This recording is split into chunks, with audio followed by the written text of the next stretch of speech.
Pre. Ano yung shop mo? Ganda ah. Opo. Apo ka. Pre, okay lang, patambay muna ako.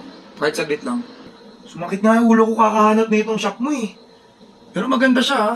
Ganda ng bag mo ha. Oo pre, binili ko to dyan sa Skyline. Sa sobrang daming naman nito. Pumunta nga akong Boracay pre. Ito lang dala ko, 3 days ako dun. Bora. Ang liit-liit niyan eh, Bora. Tapos 3 araw ka pa dun. Maniwala. Pakita ko sa inyo naman ha.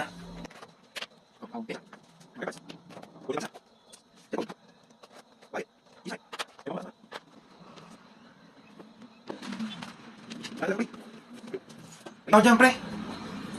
Diba? Bumili ka na, pre. 220 pesos.